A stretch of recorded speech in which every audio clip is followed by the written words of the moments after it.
episode 11 of Utah in the Weeds. We have a very special guest today, the Cole how do you pronounce your last name? Fullmer, right? Fullmer, yeah, correct. Yeah, from saltbakedcity.com.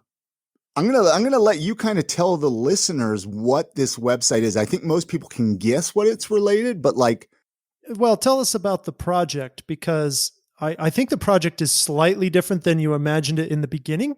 Things have evolved, yes. Okay, so Cole, just give us a rundown of Salt Baked City.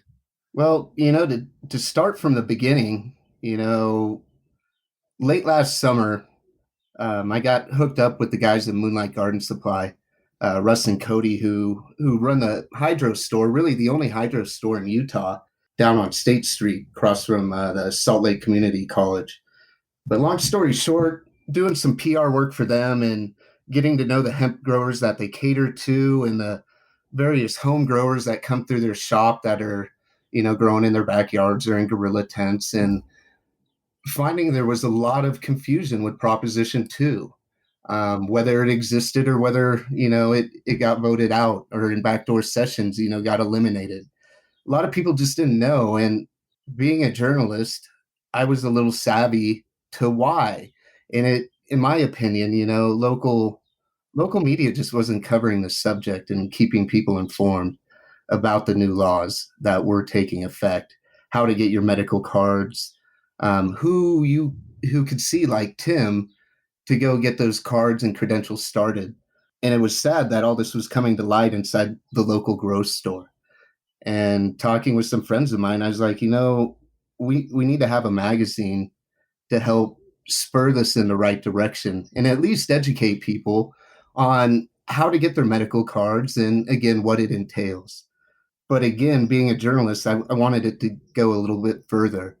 So Salt Baked City was the original thought, and we were going to cater to medical cannabis, hemp, CBD here locally, and give these shop owners and growers a voice and a platform to speak from and get the news out there that they care about.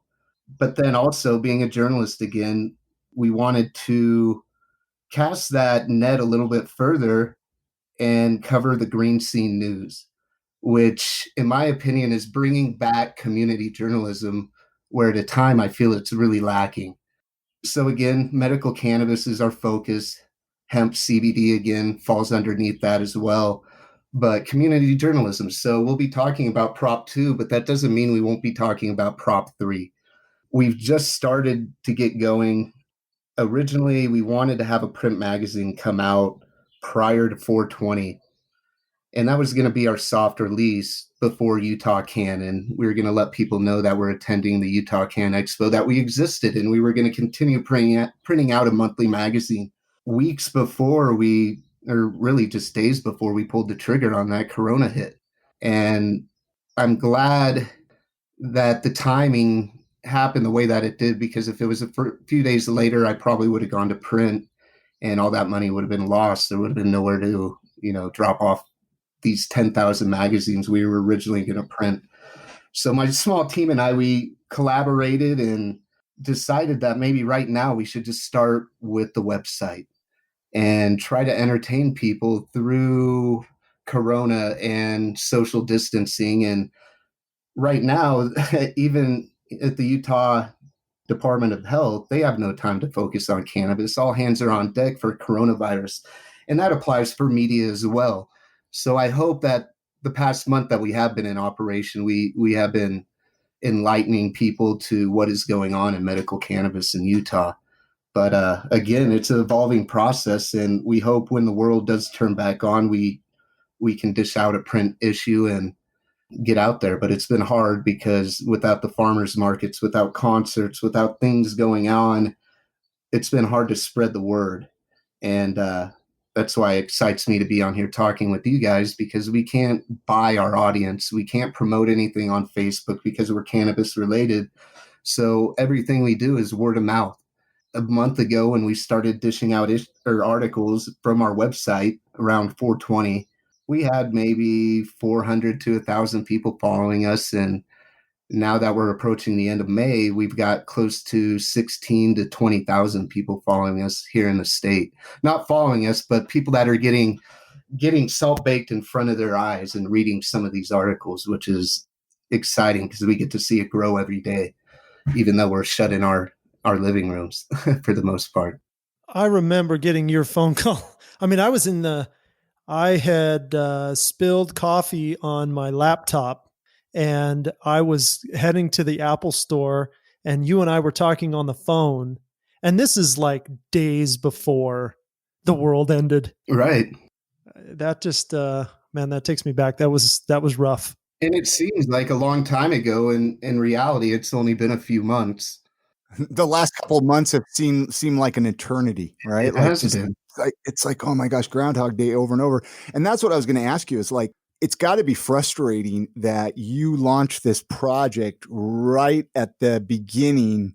The beginning is like right at the beginning when this virus basically hit Utah when you needed to be out promoting it. So I'm sure it's been hard too to get out and about and visit places. I mean, luckily, I guess the pharmacy / dispensaries have are still open. Right. We are essential now, which is pretty crazy to think about because just a few months ago, cannabis was still a pretty taboo, and it still is a taboo topic here in the state. But it's pretty amazing. And talking with JD Laritson, our leafy lawyer, what that means being essential, and being a necessity and being recognized as a medicine. We've taken a huge step in the past few months, and I expect those strides to continue. Hopefully they will. We have a lot of stuff up at the Capitol right now waiting for Senate to vote on in the HEROES Act, and which entails the Safe Banking Act, which could be a conversation on its own, but that would allow cannabis businesses to be recognized, as real businesses and treat their money that way. There's a lot more into it, but that's kind of the layman's terms, if you want to put it that way. Now, doing Salt Baked City, Cole, have you learned anything about the cannabis industry Oh my that you didn't goodness. know before? Like I'm sure Every it's day. opened up your eyes. Like I know even doing this podcast, and we've only been doing this since like the end of February, March, right? Right. I've learned Right. so much in just a couple of months doing this. I couldn't imagine how much you've learned. That's probably the best part about it, tell you the truth. I was talking with my fiance the other day about how much I could potentially learn in the next year about the ins and outs of the business, the ins and outs of being a patient, and watching this new green horizon grow, right in front of me. And I don't think I'll be the same person in a year after covering Salt Lake City Green Scene News. The people I talk to, the people that are making this industry work, people like Tim, that are some of the most important cogs in the wheel to make this roll here in Utah. And, I get to be on the sidelines and watch the whole thing, and that's why I wanted to be a journalist since I was a kid.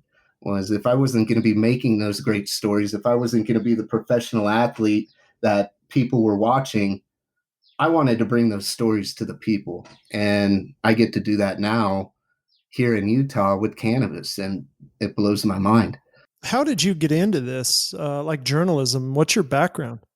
I wanted to be, a journalist since I was probably in the 5th grade. The first newspaper I worked for was my middle school newspaper, where I wrote sports. I did the sports beat, and a friend of mine in Little League, we penned a comic strip together, and that led into high school journalism. And I eventually applied for Indiana University. I grew up in Reno, Nevada, but Indiana was known as being a top 10 J school, journalism school, and I had some family back there, and I hopped on it. That's what I wanted to do. Photojournalism was my focus throughout college, and I got out of school in 2007 after receiving my degree, and it was probably the worst time in history to get into journalism. Holy cow, you've had two. So it's been a tough one. I left Indiana, went back home to Reno. I started working for Channel 4, NBC News, yada yada, and hated the broadcast thing. Really hated it. It didn't seem like news to me at all, and that's another conversation on itself. And I wanted to get back into print, and it led me to Blackfoot, Idaho, of all places, working at the morning news.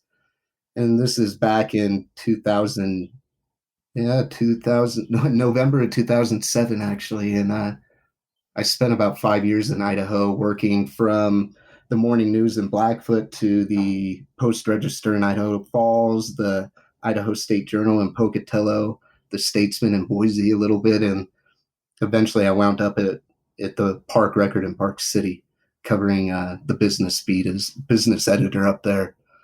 But yeah, my story in journalism, it's bounced around quite a bit, but it led me to, my favorite place in the world, right here on the Wasatch Front. And again, I can't believe that one, starting Salt Lake City, but again, creating this role where, as a kid, I'd be pretty stoked about what I'm doing, if we were to have that conversation, You mentioned that you have like a team that's doing the website. So you have a handful of people that are contributing and writing. I know Yeah. Tim's one of the writers, or Yeah. he's going to be one of the, or is he going to be a continual person on there? I hope so. That's up to Tim. Tim's a busy guy, so we like to get his help whenever it's available. And that was really the main idea when I started this, that I was going to have to put a team together. I couldn't do all the reporting. And instead of, because one, I don't have the money to pay his staff. It's two, let's go find the influencers that are in the game that really know what they're talking about. And so that led me to talking with Tim, to get that medical perspective. And then started talking with JD Laritzen, the Leafly lawyer, getting the legal perspective. We have Robert Hill with Hill Family Farm. He's a hemp grower here locally, and he's doing all our hemp grow hacks. And that's one of the fun things we get to do at Salt Lake City. We don't have to talk about tomatoes anymore. We get to talk about hemp. And again, going back to Moonlight Garden Supply, it'd probably blow your mind how many people are growing their own medicine here in the state using 4x4 tents. And, they're not out trying to make money, so I don't want to cast a horrible light on it. It is illegal, but they're just trying to supply their own goods. And in my opinion, I don't have, again, it's against the law here in Utah, but if you're willing to take that risk, Oh man, I got an email today from one of my patients talking about that same thing, growing your own. Yeah. And it sent me a picture of some plants that are growing in the off the side yard, and man, it's just a matter for this individual. It's a matter of cost, and that this person goes through quite a bit of product a month and can't afford. They can't afford 2 ounces of flour a month at $400 an ounce. No. So that's just not feasible. Even on federally funded unemployment. Right. It's not going to work. No, not even with that extra $600 a week, And that's the tough thing with Utah medical cannabis being in its infancy, is right now prices are out of whack. And if you're familiar with the game and it's starting up in other states, this is old shoe. This is what happens when you have a new medical program or a new rec program. You have huge lines outside the front doors, and you're paying outrageous prices to get product. And it's right now because we're in this weird gray area where things are growing and we don't have supply, and a lot of stuff that are affecting this. But again, if you're familiar, all these mature and prices do come down, and patients' needs come first. I think in the long run, the cream will rise. Sure. Just to give you guys a little update, they emailed us today. The Department of Health has 4,104 medical cannabis card holders in the state. As of today, 324 qualified medical providers. So a lot more providers than I thought were going to be in the game. And, I think still a lot of them don't want their names published. Right. In fact, if you go through the list on the state website, I'd venture that, a good 25, 30% aren't on there, which is, that's okay.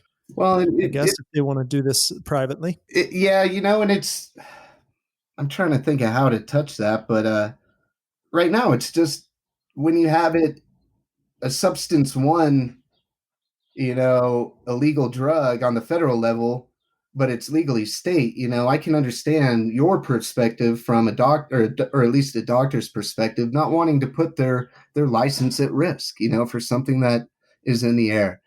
And then there's also those that just don't want to be tied with cannabis. And if they are, those that are leaving their names off because they don't want those in the public to know, that's fine too.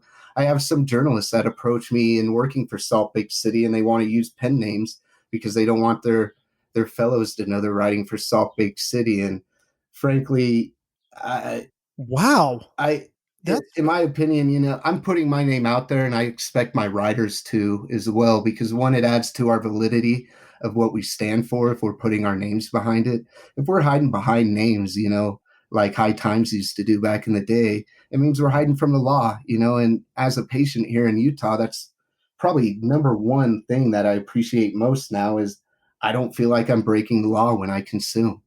That's the first time in my life, other than traveling out of state. It is a pretty wonderful feeling. Right. It's almost like a drug in its own, the level of anxiety that it relieves. And just knowing that, well, a friend of mine were talking at the dispensary yesterday when they started drive through at Perfect Earth. He was talking about really being paranoid when he consumes too much. And the discussion went down on whether or not that paranoia would be around if things were legal. If you grew up with cannabis being legal, would you be prone to paranoia? Like we were growing up right. legal. I know THC does induce paranoia in a regard, but I don't know. It was just a topic we had, and I think the next generations to come will get to experience that. It's been interesting. I first got introduced to cannabis, 20 plus years ago, and it's just such an interesting game today versus 20 years ago, where you wouldn't even wear a shirt with a pot leaf on it 20 years ago. You just didn't do that. No, there's no way you would. And now it's common. It's what you do. You could talk about it without worrying that just talking about it puts a flag on you. Oh yeah, even when you go to Colorado or Nevada now, and people are just rolling around smoking cannabis in public and openly doing it and not batting an eye when they do it. And 10 years ago, if you would have told me that was going to be going down, I would have laughed and probably asked you to share what you were smoking. Where would you like to see this go, man? Do you have like an end goal with Salt Lake City? It's tough to say that now, especially as the past couple of months went down, because I thought I had a pretty good idea of what we wanted to do. And then Corona hit, and it changed everything. But I think it's changed a lot of the things for the better. One, we've developed our tech side a little bit more than we would have from the get-go, building the website, hopefully having an app come out soon, which, that can be utilized in so many different ways, a lot like weed maps, letting people know where certain CBD products are available, where certain dispensaries are as they start opening, yada, yada. But to answer your question, I'll be satisfied when I have a team of reporters for each section covering community journalism here locally. Again, covering medical cannabis, but also bringing back community journalism that we lost from our Gannett-owned newspaper, without naming names right there. We see a lot of AP stories, but we do not see local journalism anymore. And if you do, you have to search out. You have to read, City Weekly, Utah Stories, Slug Magazine. You have to do your research to find this news, and it shouldn't be that hard. And really, the idea with Salt Lake City, when I started thinking about this, is democratic change doesn't start without public discussion. And in my opinion, media is required to start that public discussion. And if media is not supplying that content, we need new media. And again, without naming names, I'm a journalist. I've worked in the industry for, let's just say since 2005. And I've seen the industry change and go into a direction that I didn't sign up for, when I was a young kid. We'll leave it at that. You can start talking about fake news, but in my opinion, everything's been corporatized. And if you read a story now in local media, it means somebody paid for it probably. And even in the magazines that you buy, and content isn't free. And in my opinion, that's the one thing that should be free to the people is information. And so you can never expect to pay for Salt Lake City. You can never expect to be required a membership to read the news on our website. It's going to be free. But again, starting this, it gives a lot of my friends here in the state that are in the industry a soapbox that they can stand on, where before they were relying on social media alone, kind of like we are now. But people are learning about the website, and again, watching things online, the analytics, it's fun seeing that audience grow every day. But we need people to be telling their friends and family about us for it to continue, until again the world turns back on. You bring up a good point with this, discussion about cannabis and how in March we were all getting excited about Salt Lake City releasing in April and UCAN and all these events. And then the world shut down and the media machine just makes us like the only thing we see is coronavirus. And I don't want to discount that is a very important subject and we all should be paying attention because it's a global issue. It is. And I mean, I work at a hospital, so I know it could be a big deal. But at some point, we've got to start talking about what's going on outside of coronavirus. Do you think, and I don't know when, I guess I don't know when that is going to be or when we should. I don't want to be the person who's like, yeah, let's not talk about it because it's important. When do you see, or have you seen that we're starting to get through that media machine and starting to talk about other things? Or do you think that's even appropriate? I think it's very appropriate, and I have started to see it happen. But you're right, Tim. Everything's been focused on Corona and health and the government, politics primarily right now. It's crazy how much that's getting tied into it. But everything else kind of fell off when Perfect Earth opened in South Ogden. My team showed up, 30 minutes before the doors opened, started talking with patients, and I had enough time to get in line myself and buy products inside. And as I'm walking out the door, that's when, the other local news was showing up, other broadcast teams, Ogden's newspaper. And, I thought to myself, hell, this is why we're here. And because people aren't giving it the fair shake. But what excites me is cannabis isn't alone. There's a lot of topics here in the state that I think are getting swept underneath the rug. And I get the luxury of starting a magazine that hopefully brings on a lot of followers because it has the cannabis focus, but we get to trick them with showing them, real community journalism that they might not have expected to see on a cannabis website, again, having your perspective on Prop 3 and the healthcare system. And there's a lot of different propositions that us voters kind of got left out of the loop on. And cannabis is just a big one in, my point of view. Let's say one of our listeners wanted to submit something to the website.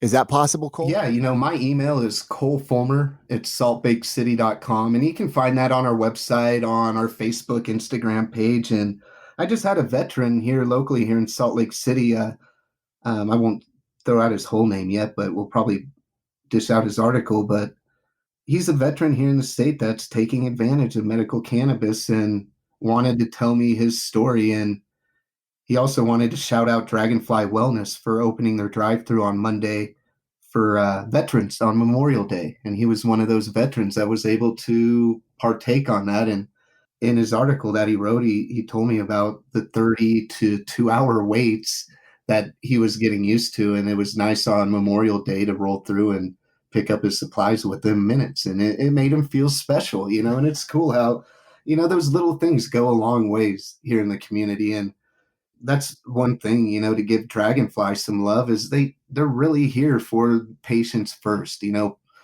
not profits first, the other way around, which you'd probably expect most people in the cannabis business to operate, but they know just as well as I do that there's no money to be made in medical cannabis right now. So if you're trying to make money, you're wasting your time, and so Dragonfly's here. They're trying the best they can. And frankly, they're supplying almost a whole state with the help of Perfect Earth and True North and those guys up there who I got to throw them some love too. They've been killing it as well. Now, I know what I wanted to ask you. You, in the beginning, you were mentioning originally you were going to publish this into an actual physical magazine. Yes. Now, why? 2020, do you really think you need to make a magazine? Right. And even talking with somebody familiar with the game, if anybody else were to come to me and say, hey, I'm going to start a print magazine, Cole, what do you think? I would tell them you were crazy. Like, one, there's no ROI in it. And two, who's doing print anymore? But I saw this actually surviving and actually thriving here in the state at first, being a monthly magazine, something that people would see out at the bars, at their local pharmacy, local shops, you name it, just like you see City Weekly and other print magazines. But there was that side of me too, one the hippie of me. We planned on printing off 25,000 copies to pass out at Utah Can, and at least for the month of April for 420 2020 month, it disgusted me a little bit to know how much of that paper was not going to be recycled, how much we were just going to have, it was going to turn into another job picking it up. And so that's again how we've evolved is websites coming first right now, and we're bringing you daily digital content. At least I am right now with my small team of less than 5 people. Again, that's why we want to grow, so it's not going to be so scattered. But we're focusing on the digital daily. So when you wake up every morning, you can expect to see a new cannabis green scene story on your Facebook thread or on Instagram, which would lead you eventually to our website.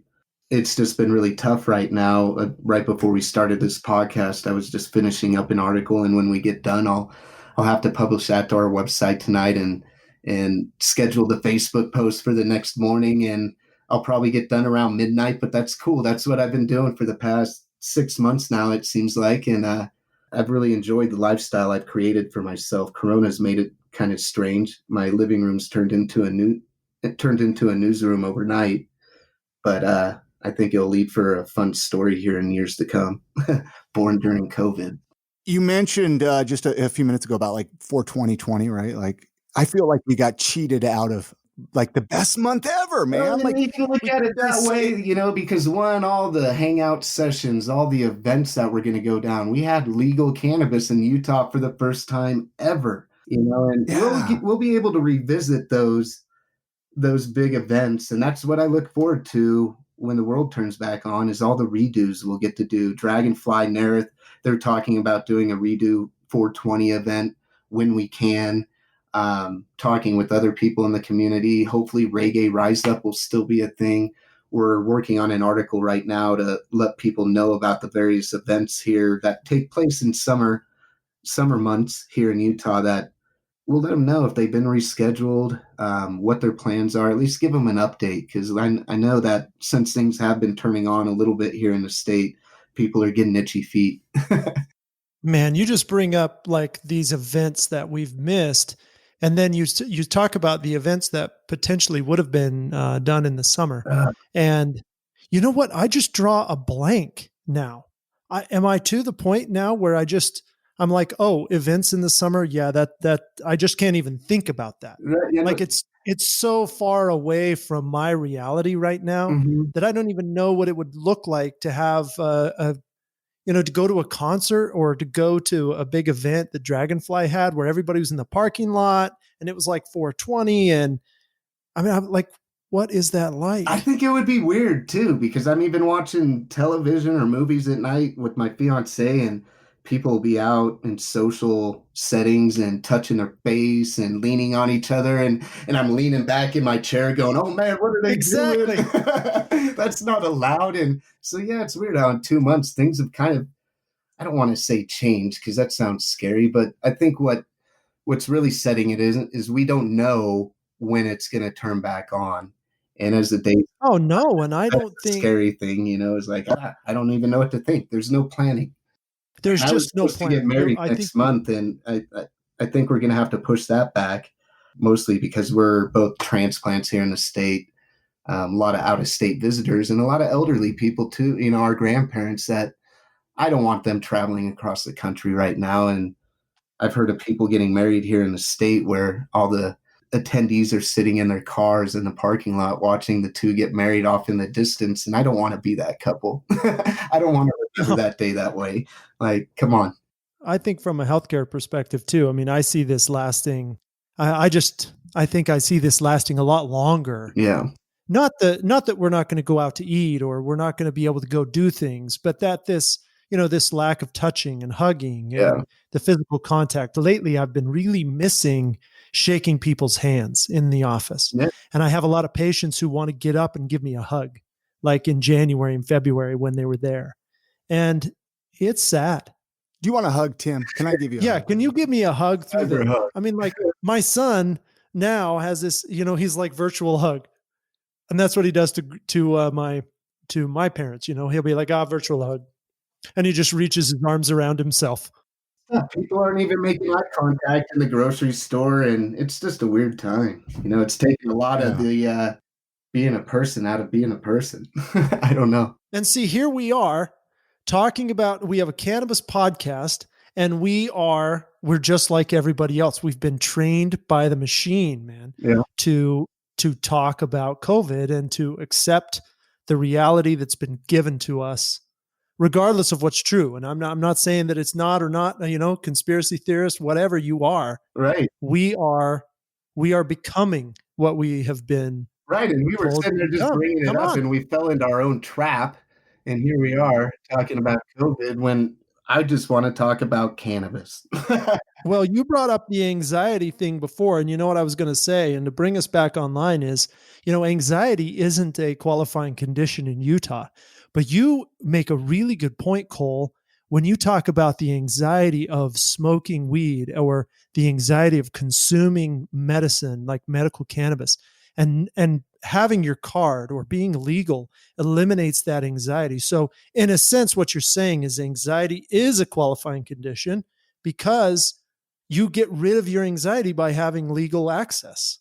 Right, you do. And that's how I felt it. And I know others have to be feeling it the same way. And I have a lot of friends, especially younger friends, talking with Mario Wana up Oh my in gosh, Perfect that guy. Earth. Everybody knows that guy. He was asking me the other day, he's like, Cole, why are all the patients that come through South Ogden's location, 40 or above?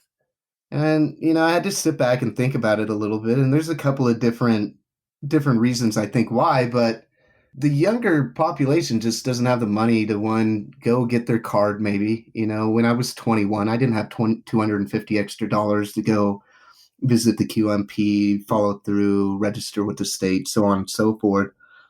But they're used to the black market. But as an adult, I can really see the benefits of doing things legally. you know Oh yeah. Yeah.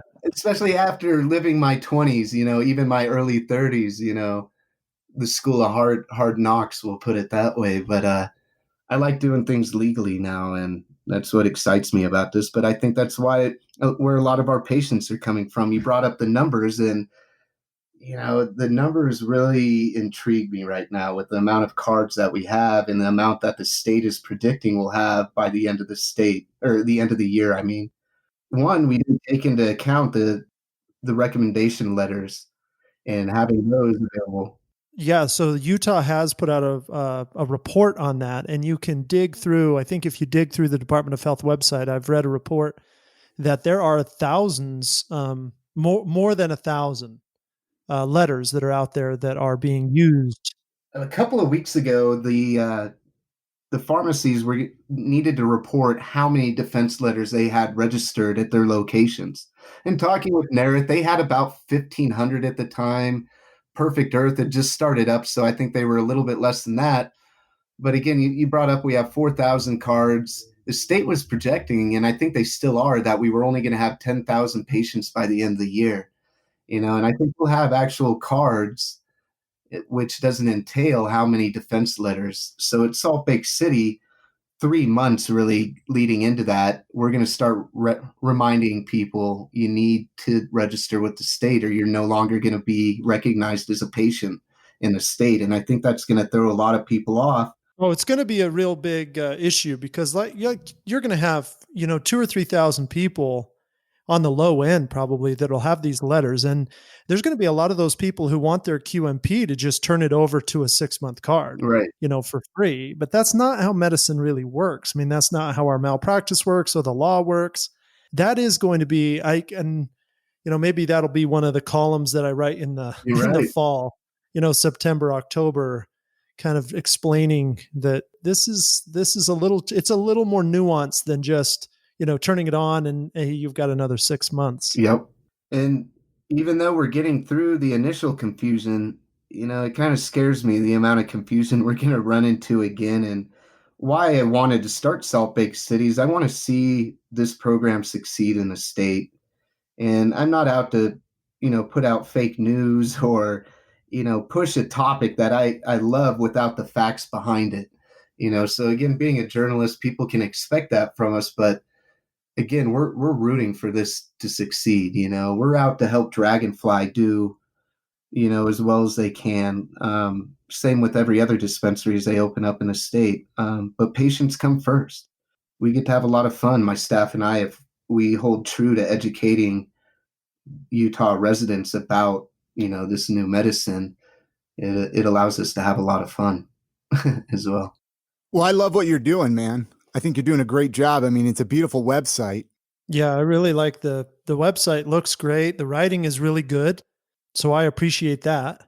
No, and it's good to hear that feedback because, again, without being able to go out in public and talk with people, we want to get the criticism too. We want to know what we're leaving out. We want to know, who else we should be talking to. Right now, I don't want to throw out excuses right now, but we've got really 4 people trying to put out a a daily magazine, if you want to put it that way, and we're just short staffed right now, and Corona's held us up in that regard too, where I'm not able to recruit staff. I was excited to offer journalism students at the University of Utah cannabis reporter positions. If somebody were to approach me back in college and offered me that job, I would have gone crazy.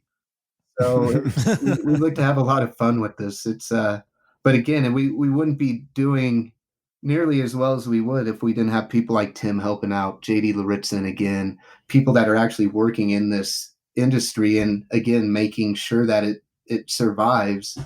It goes a long ways. Anything else you want to ask him, Tim, or should we get this episode wrapped up? No, I think we should. We could wrap it up. I'm going to Cole. I'll put something. My next piece of writing is going to be actually, and you could put it out through you, but it's basically a little more technical. Yeah, and that is based on the 90-day renewal, the process of this 90-day renewal, because there's a ton of people right now who need a little more. Just basically a step-by-step on that and how to do that, how that works, why it exists, maybe. And it might get frustrating for some of our audience, but I think it's important to beat that dead horse as much as we can, letting people know, because it's a tricky process if you're unfamiliar. And if you go to the state website, it can get confusing depending on how you learn, how you absorb information. It's a lot like going to the DMV, in my opinion. And I've been frustrated at the DMV. Yeah. So let's talk again, and I'll try put that together. Yeah, I appreciate that. And I appreciate you guys letting me come on and talk about Salt Lake City again. It's been hard just to spread the word, and I appreciate you guys, letting me shout it out. Well, hopefully, a few of our listeners, we don't have the biggest audience yet either. We're still new ourselves. So hopefully some of them come over and discover how awesome your website. Give the website address. I mean, obviously, it's pretty easy. saltbakecity.com, pretty straightforward. Our Facebook, Salt Lake City. Instagram, same, at Salt Lake City. At Salt Lake City. That's pretty straightforward. Nobody claimed that name.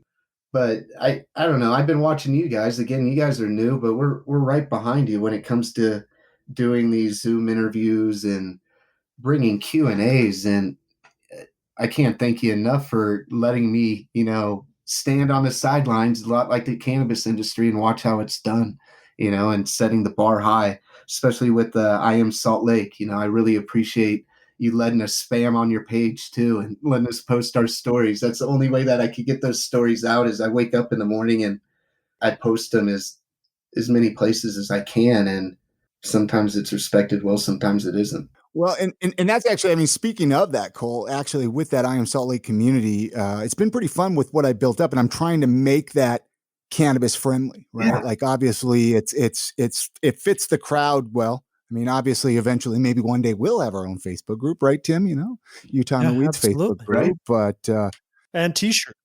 I need that t-shirt. Yeah, we do need to get some shirts made up, Tim. That would be fun. But I'm trying to think what else. Tim, how can listeners get a hold of you? Tim Pickett. Oh yeah, Tim Pickett, utahmarijuana.org. I mean, that's the place to get info on like medical cannabis from a patient perspective. All of our we're catching up with the podcast from the transcriptions. They're all transcribed there. So if you want to read them, you can go there and do that. We're bringing up right now pages on different conditions and how conditions can be helped by medical cannabis. We have, you can also call my office, 801-851-5554. My wonderful team has been helping people navigate the qualifications and the EVS system. And I mean, they're just here to walk people through. So, Tim, and you did a great job with that website, because I refer probably more people to your website than the state's website to gather a lot of this information. So yeah, thank you for that. yeah, well, I'm glad to hear that. I mean, I want to make it a little more user friendly than the state's website, because I use the state's website, and I was looking at it today, and it's very, very technical. Yeah, that's a So conversation on its hopefully own, it's a right? little easier. Yeah, absolutely. How about you, Chris? Yeah, IamSaltLake.com. Like we were mentioning, I Am Salt Lake community. Go join that community too. And if you have any cannabis related things, feel free to post them in there, events or anything you want to get the word out. Because like we were mentioning in the beginning, I know it's hard to get the word out about things because you don't have the advertising outlets. Right. And that's where I think this podcast comes in so well. So I Am Salt Lake community. IamSaltLake.com though is my main podcast I do. Go check it out. There's some fun interviews on there. Tim is episode 420. So I'm going to get people to That's right. go check out that episode that are listening. So otherwise, get a hold of Tim or myself if you want to come on this podcast. Leave us a review in iTunes so we could hear what you think of the show. I'm trying to think what else we need to tell people. Tim, anything else? I mean, if they want to, if they're interested in getting a card, they can get a hold of you or go to utahmarijuana.org, right? Yeah, absolutely. And we're going to do a little bit of we might do a little bit of housekeeping when people ask questions about medical cannabis and things like that. I want to make sure that we address people's questions specifically. Actually, there was some questions from Brittany Hemingway. Yes, should we address those questions now, or should we do that on another episode? That's a great question. We may be able to let Cole go, and then we could record a little bit of that. The first question is thank you for the podcast. It's been very informative, interesting. We don't need to, that's more of a compliment, right? Persistent nausea. Is that a qualifying condition? Nausea? Oh yeah, absolutely. Persistent nausea is a qualifying condition in Utah. So she wants to know, like easy housekeeping. Yeah. What kind of nausea and the length of time qualifies as persistent? So that's kind of that tough one, isn't it? Yeah. So that's going to be up to both the patient and the provider. And we talk about this all the time, but this is where cannabis is supposed to give control back to the patient, right? Like for generations, the providers have been dictating. Basically, they hear the story and then they decide what is persistent. They make the definition and then they make the treatment. And with cannabis, it's designed to be a little different, right? It's a patient-provider communication. And we decide as a team, right? The patient and me get to decide, is this persistent? Does it affect your life? Does it affect your ability to eat the food that you want to eat or do the things you want to do? And so persistent is going to be different for everybody. But if it's affecting your life day to day or week to week, and this is recurring, it happens more than once, or you can trigger it, you know when it's going to happen, that's persistent. And that's the qualifying condition. And nausea is one of the top 3 things that cannabis has been studied. There's just conclusive evidence that persistent nausea can be treated with medical cannabis in patients. No, cannabis is great for nausea. I'll attest to that. I mean, right. The last question here, and this could be an interesting topic to get in even on a separate episode, is how does pregnancy factor into all this? I know cannabis is a somewhat tough business because of the lack of formal research. What research, if any, has been done regarding use during pregnancy and/or breastfeeding for that matter?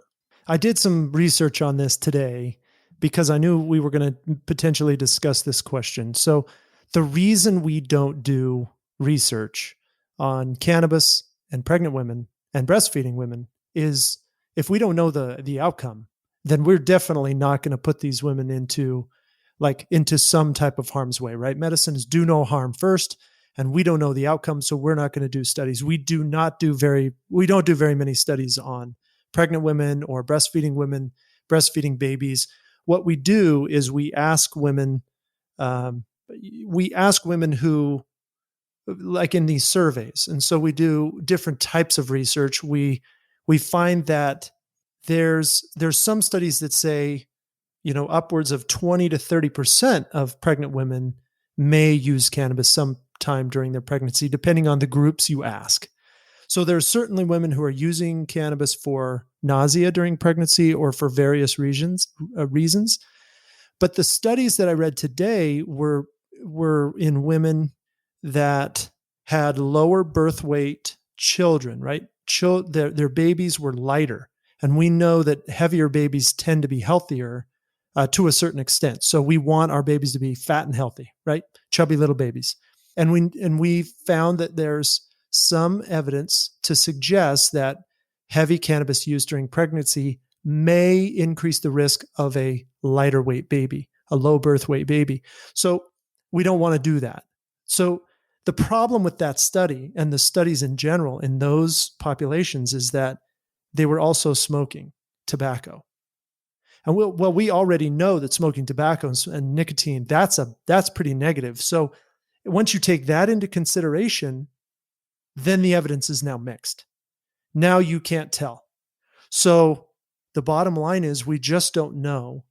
But the best meta-analysis that I read today was that there's no statistically significant data to show that these kids are having negative side effects from some minimal cannabis use. Now, of course, this is not medical advice, right? We've been pretty clear on the podcast that I don't recommend pregnant women use cannabis. I think that is a discussion for you and your medical provider. I think that there are other medications that may be safer than cannabis first line, but there is mixed evidence on whether or not those other medications are harmful too, and whether cannabis is there. So what I'm saying is that it's just confusing. And so there's going to be some women who are going to listen to what I say and they're going to say, well, absolutely, let's not use cannabis while I'm pregnant or breastfeeding because it does get into the breast milk. But there's going to be others who say, well, yeah, see, there's no evidence that it harms the babies because I don't smoke tobacco and I don't use other illicit drugs. So I'm going to go ahead and smoke weed a little bit when I'm pregnant. I don't know the answer for each individual woman. And I know this doesn't answer her question very well, but if she's already using cannabis, hopefully she can sleep at night with her decision, and she's honest with her medical provider about that choice. And so I would encourage women who are going to use cannabis anyway, talk to your provider about it, be open and honest, because that's really the only way that makes it safer just in and of itself to talk about it. Absolutely. And I mean, shoot, who knows? Maybe somebody listening had a pregnancy and they used cannabis. Maybe they'd be willing to come on the show. I don't know. I don't know that. Again, that could be an interesting subject. It also could be very touchy because I don't know what kind of legalities come into play with pregnancy and whatnot using cannabis. Right. I think that in those cases, I know the state's position is that it is absolutely not something we are allowed to recommend. In fact, the state's position is that we need to educate women of childbearing age who could become pregnant, that if they do become pregnant or if they're thinking about becoming pregnant, they should not be using cannabis in any form. And that is simply because I think we would agree that the least amount or the less amount of foreign substances that you're putting in your body during pregnancy, the better, right? You want to be eating fruits and vegetables and organically grown, whatever it is. Sure. And that's what is best. And that's what's ideal, but that isn't the case for everybody. A lot of women have really bad nausea. And I mean, we do know, cannabis works great for nausea. So I hope that we find more data we're not going to do more studies. I know we're not going to do studies on pregnant women, but I know we're going to continue to ask women. And there has been an increase, like for instance, in Colorado, there's an increase in cannabis use amongst pregnant women because cannabis is more available. So that's going to give us more data. That alone is going to help us find out the truth. And this is where like somebody like Cole fits in, because we can't, the media machine will tell us one way or the other, whatever they like to say. And we are going to have to get to the bottom of what's the truth. So hopefully, in the long run, we just get more data. And I'm excited. Especially once we can get some real testing done on cannabis, and not that we can't now, but you know what I mean? When things start opening up federally. Right. When you decriminalize it federally, and you're able to ask people about their use, and they're not scared to tell you the truth, right? They're still scared to tell you the truth. Even now that it's legal in Utah, it's legal in 33 states. I mean, we're still scared. If the FBI comes to my door and asks me a bunch of questions about weed, I'm going to really think twice about answering those questions truthfully. I think you gave a great answer, though. Thank you, Brittany, for submitting those questions. And hopefully we can continue to get more questions. Feel free to submit them to Tim or myself or through our Facebook. Yeah, and I'm very happy these are great, because it gives me an opportunity to go research a topic. And I just, I'm reading all the time, but I'll read whatever, I'll research whatever topic the listeners really want, because I'm interested in all of it. So I might as well be helping somebody, on my path to learn more. I wanted to throw a curveball at you. Like, does cannabis entail CBD for pregnant women? Yeah. So we don't study CBD in pregnant women for the same reason. It's essentially the same argument no matter what. I mean, do you want me to give your fiance who's pregnant, 2 months pregnant, 1,500 milligrams of CBD twice a day? Nah. I'm not going to risk it. I'm just not going to risk it. Right. In my mind's eye, I'd like to believe that it would do some good, because you're saturating your endocannabinoid system, and it's good for all mammals, right? If you want to just leave it at that. But you don't know. You don't know. Exactly. And the unknown is enough to just, I think as a society, we've made a good decision from that standpoint. We don't know. So we're not going to risk it. We don't put, there's some other little studies that I was reading today about the pregnancy and the breastfeeding. And there's a study in, I think it's Germany, of 6-year-old kids who were exposed to cannabis in utero. And they did some intelligence tests on them. And the evidence is mixed, but the argument was that are we reducing, like we're hindering their brain development? Yeah. By introducing this, by overloading the endocannabinoid system with phytocannabinoids. Yeah. I mean, now you've got me down the rabbit hole. And so I gotta stop there. Let's just talk about, pain and the stuff that. No, but Chris was right. Once it's federally legal and the weed nerds can start sharing their science back and forth, which we're not able to do now, it's going to be completely different conversations than we're having now. Yeah, yes. Then the FBI comes to my door and they want a card. Yeah, right.